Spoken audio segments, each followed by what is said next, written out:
नमस्कार। Lord William Bentinck secondary school द्वारा आयोजित हिंदी की कक्षा में आप सभी का स्वागत है। आज हम पढ़ रहे हैं हिंदी व्याकरण निपुण से अध्याय 21 वाच्य। देखिए यहाँ पर 3 वर्गों में आपको दे रखे हैं क, ख, ग। बच्चे पत्र लिखते हैं। बच्चों से पत्र लिखे जाते हैं। रवि से चला नहीं जाता। ठीक है, यहाँ देखिए पहला जो है वो कृत्रिवाच्य का उदाहरण है, दूसरा है कर्मवाच्य का और तीसरा है यहाँ पर भाववाच्य का उदाहरण।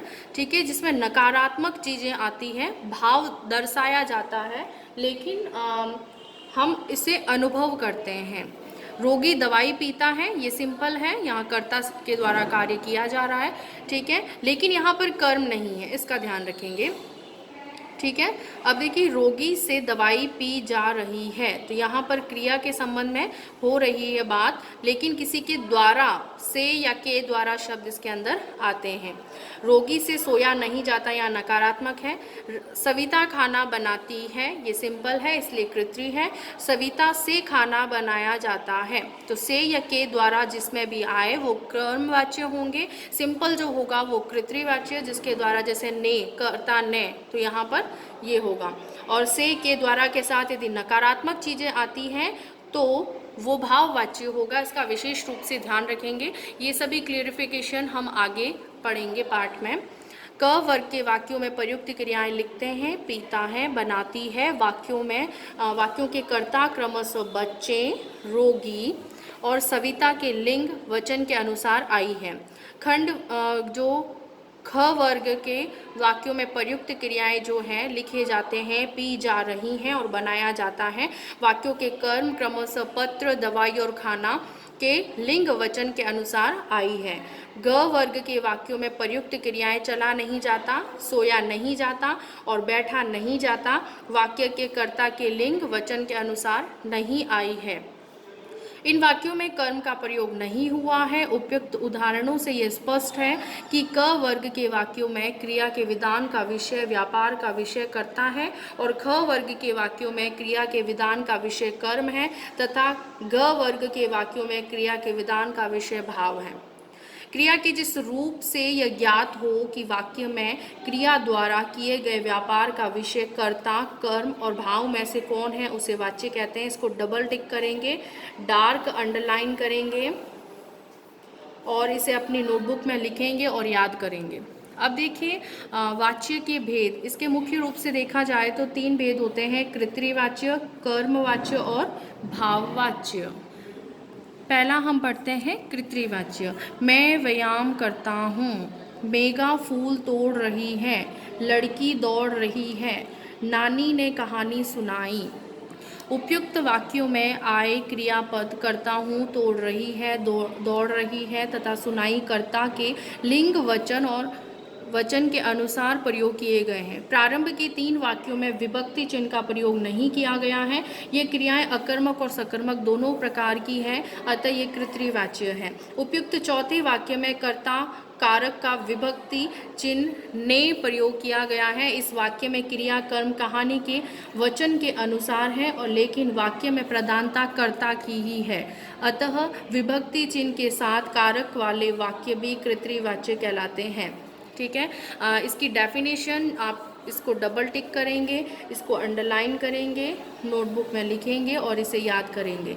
जिस वाक्य में कर्ता की प्रधानता हो तथा लिंग क्रिया के लिंग वचन और पुरुष जो कर्ता के अनुसार हो, क्रिया के अंदर लिंग वचन और पुरुष जो है वो कर्ता के अनुसार हो, उसे हम कृत्रिवाच्य कहते हैं। इसका विशेष रूप से ध्यान रखेंगे ताकि आप कौन सा वाच्य इसके अंदर है इसे पहचान पाने में बहुत आसानी महसूस करेंगे।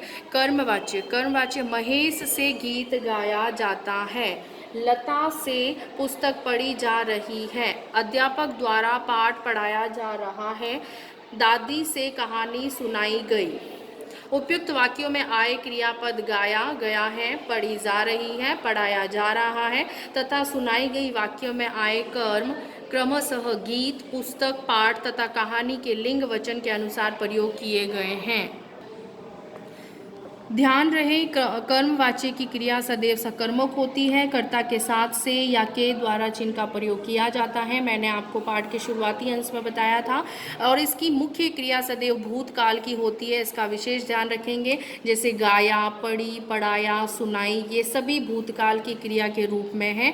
जाना क्रिया रंजक क्रिया के रूप में प्रयुक्त की गई है। जैसे गई, गया, और जाता है, जा रही है, जा रहा था, जा रहा होगा, जा सकता है आदि, ये कर्मवाच्य की पहचान है। इस डेफिनेशन को आप डबल टिक करेंगे, डार्क अंडरलाइन करेंगे और इसे नोटबुक में लिखेंगे और याद करेंगे। क्रिया के जिस रूप से यह पता चले कि क्रिया का प्रयोग कर्म के आधार पर हुआ है या कर्म के अनुसार हुआ है, अर्थात उसके लिंग, वचन और पुरुष कर्म के अनुसार है, उसे कर्मवाच्य कहते हैं।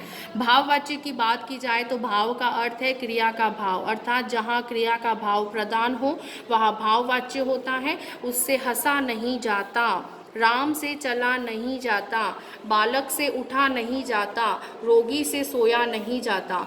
90% देखा जाए तो इन वाक्यों में नहीं शब्द का प्रयोग, अर्थात ये नकारात्मकता को दर्शाता है। और भाववाच्य के अंदर इसी प्रकार से भाव वाच्य के रूप में हम इसको देखते हैं। उपयुक्त वाक्यों की अकर्मक क्रियाओं में लिंग, वचन कर्ता के अनुसार नहीं है। ये क्रियाएं वाक्य के भाव को प्रधानता दे रही हैं, अतः इन क्रियाओं को भाववाच्य कहते हैं। भाववाच्य में मुख्य बात यह होती है कि इनमें अकर्मक क्रिया का ही प्रयोग होता है। इसको डार्क अंडरलाइन करके ध्यान रखेंगे। इसमें सदैव पुल्लिंग में अन्य पुरुष के एक वचन ही रहती हैं, ठीक है। और इसमें एक से अधिक क्रियापद होते हैं। इसमें कर्ता के साथ से लगाया जाता है, से या के द्वारा। जहाँ वाक्य में भाव की प्रधानता होती है और क्रिया के लिंग, वचन भाव के अनुसार होते हैं, वे भाववाचक क्रियाएं कहलाती हैं। इसको डबल टिक करके अंडरलाइन करके नोटबुक में लिखेंगे और इसे लर्न करेंगे। अब देखिए, वाच्य परिवर्तन के भी कुछ नियम होते हैं। जैसे कृत्रिम वाच्य से यदि हमें कर्म वाच्य बनाना है तो हमें क्या परिवर्तन करने होंगे या किन बातों का ध्यान रखना होगा, हम पढ़ते हैं। कर्ता के साथ से या के द्वारा जोड़िए तथा उसके साथ यदि नई विभक्ति लगी है तो उसे हटा दीजिए। पहला ये होता है कि यदि हम उसे कर्म वाच्य में बदलना चाहते हैं तो से या के द्वारा जोड़ेंगे, और यदि किसी वाक्य में नई विभक्ति लगी है तो हमें उसको हटाना होगा। दूसरा नियम देखिए, क्रिया में आ, ई, ए अथवा या जोड़ दीजिए इसके अंदर, ठीक है। तो जब भी हम ऐसा करेंगे तो ये कृत्रिम वाच्य से कर्म वाच्य बन जाएगा। क्रिया में जा धातु को कर्म के लिंग, वचन, काल, पुरुष आदि के अनुसार प्रयोग कीजिए। कुछ उदाहरण देखिए कृत्रिम वाच्य में, जैसे मैं खाना खाऊंगा, तो कर्म वाच्य मुझसे खाना खाया जाएगा। मजदूर मेहनत करता है, मजदूर से मेहनत की जाती है। सुरेश गीत सुन रहा है, सुरेश से गीत सुने जा रहे हैं। वह पत्र लिखेगा, उससे पत्र लिखा जाएगा। रमा कपड़े सुखा रही है, रमा से कपड़े सुखाए जा रहे हैं। आपने ये चीज़ नोटिस की होगी, इन सभी में से का प्रयोग किया गया है, जो मैंने ऊपर आपको बताया था। कृत्रिम वाच्य से भाववाच्य कैसे बनाया जाता है, देखिए इसको देखते हैं। क्रिया को अन्य पुरुष एक वचन में बदलना है। सबसे पहला नियम, वर्तमान के साथ कर्ता के साथ में हम से विभक्ति लगाएंगे। क्रिया को सामान्य भूतकाल में बदलेंगे। देखिए, अन्य पुरुष एक वचन का प्रयोग करेंगे, से विभक्ति से लगा करके हम इस विभक्ति का प्रयोग करेंगे, सामान्य भूतकाल में बदलेंगे और क्रिया के काल के अनुसार जाना क्रिया का उचित रूप जोड़ेंगे। जैसे वह चल नहीं सकता, ये एक कृत्रिम वाच्य है, इसे हम भाववाच्य में बनाएंगे तो लिखेंगे उससे चला नहीं जा सकता। जाना क्रिया में जा जो है ना वो हम जोड़ेंगे, इसका ध्यान रखेंगे। मैं झुक नहीं सकता, मुझसे झुका नहीं जा सकता। बच्चे चुप नहीं बैठते, बच्चों से चुप नहीं बैठा जाता।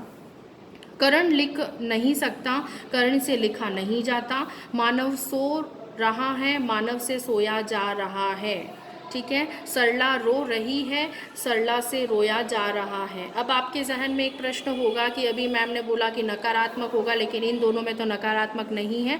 लेकिन यहाँ पर मुख्य रूप से ज़्यादा जो क्रियाएं जो हम वाक्य देखते हैं उसमें नकारात्मक आता है, जैसे आप इसमें देख रहे होंगे। और दूसरे जो पीछे के दो सेंटेंस है उसके अंदर मानव से सोया जा रहा है और सरला से रोया जा रहा है। इसमें जाना क्रिया है, जैसे इसमें भी है इन सब में आप देख रहे होंगे कि जाना क्रिया का प्रयोग हो रहा है।